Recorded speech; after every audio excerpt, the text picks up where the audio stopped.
Unfortunately, the problem is that many of the professional bodies or the associations just become lobbies. That is the downside to it. Lobbying is not bad. Lobbying should be okay. But then they should also do research and constructive work, which is relatively, I think Mr. Muin Fada does a lot of work in enhancing the effectiveness of chambers and associations. So he, as SAIP, I think, has done a lot of work in that area, so he should be. But personally, I have seen in the case of business associations, whatever, first of all, not many exist, but those that exist, they've just become lobbies, very little research and very little productive work. Thank you. Yeah. Last question. This is Shamim Bukhari from National Bank of Pakistan. Thank you very much, Madam Akhtar and Mr. Shah, for your valuable contribution. In fact, we have been having all these sessions and round tables and conferences on this issue for such a long time. But unfortunately, the ground reality is that the situation has been worsening year over year, and most of the state-owned enterprises are becoming loss-making enterprises. And there is a general consensus that the reason behind all these losses is the political immaturity and political dishonesty in our country. Now, do you think, keeping this negative picture in mind, do you think this is a time for the professionals like yourself and the professional bodies to actually form some sort of pressure groups to persuade the governments and even the courts, I think this is not contempt of court, to actually consider to think more about privatization instead of investing more time into improving these standards of corporate governance, which is not unfortunately happening?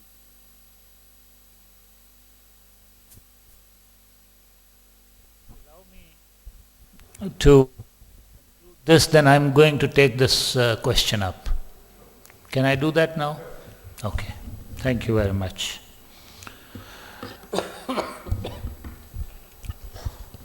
Asad Ali Shah mentioned that Code of Corporate Governance was authored by the two gurus, Masood Naqvi and Ibrahim Sadat, backed up by the council here. As Overseas Chamber President, I was involved in the discussion. As Managing Director of the Karachi Stock Exchange, I was involved in its implementation. There was a reluctance on the part of many companies who saw that they want to get delisted. Maybe we lost 5 or 6 good companies, but others were on defaulters counters anyway. They went, and then their rate of markup went high and they regretted. Then in 2006, when we had this launch of the SAIP, when I left and I joined SAIP, Asad Ali Shah raised the question when we were discussing the corporate governance beyond listed companies. At that conference, 2 initiatives were taken. One was the guide for corporate governance for family-owned businesses, which we developed and now holding seminars and workshops, and about 500 people have been trained. The second one was the revision of the code. It was from 2006 to 2012 that you saw this exercise, and the revised code has now been announced. Took 5 years. In 2009, I was pained to see that the Pakistan Dairy Development Company, which was an initiative of the donor agencies, went down the drain when the 200 people lost their jobs because of the political influence. And as Dr. Shamshad Akhtar very rightly said, pains of democracy. And at that point I went and I said to Dr. Hafiz Sheikh, who I knew and worked with him on the Privatization Commission, that we need the Code of Corporate Governance for SOEs. It took 2 years to get the task force formed. It took 4 months to get the first meeting of the task force. And then it took 2 meetings to get these draft regulations going.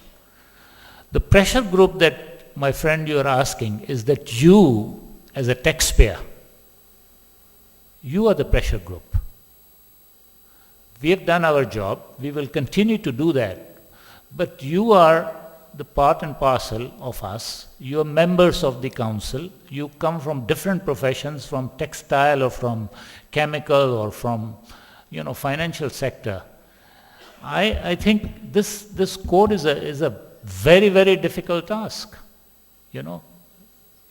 And it will only see the day of the light when you people start writing about it. And I urge you that please go back, write letter to the editors, go onto the blogs, come on the TV channels, give your views because you're taxpayers. If you are not going to do this and if you're not going to be the pressure group, I'm afraid we will not see this happening. This is a big, big issue for us, and 3 phases that we are talking about.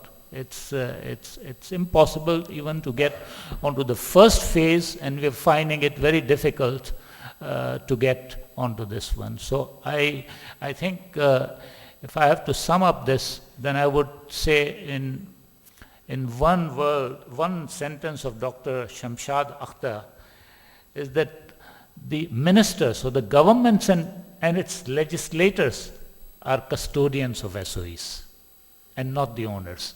The day they realize that they are the custodians, we will have corporate governance.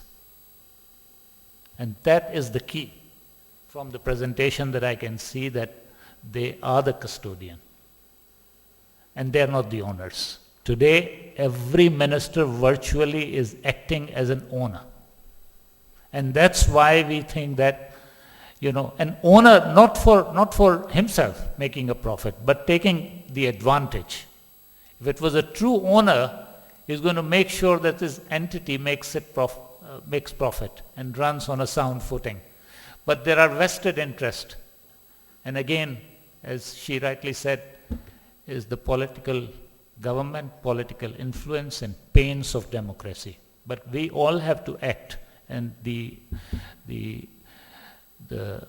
this workshop or this seminar, we would like to have series of those. Professional bodies in the country, they should conduct these workshops. There has to be an awareness, has to be pressure group from every side to make this successful. Otherwise, you have the people who are in informal sector, they think that they are running the economy.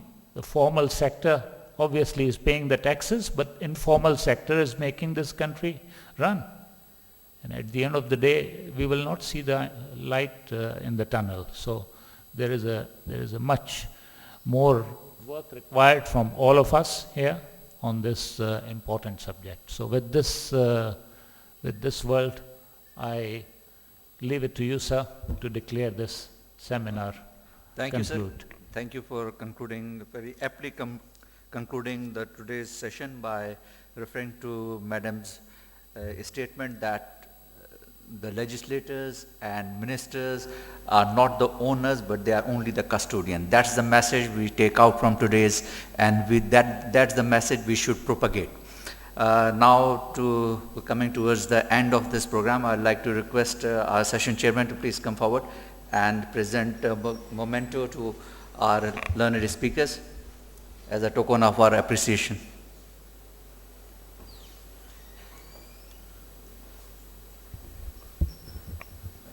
First, I would like to invite Madam Shamshad Akhtar.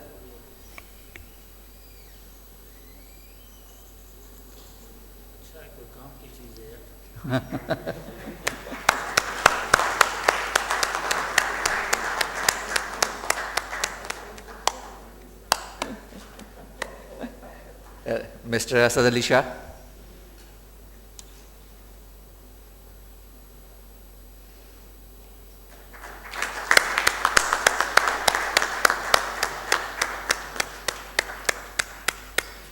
Now I'd like to request Chairman SRC, Mr. Adnan Mufti, to present a memento to a session chairman, Mr. Moin Khuda.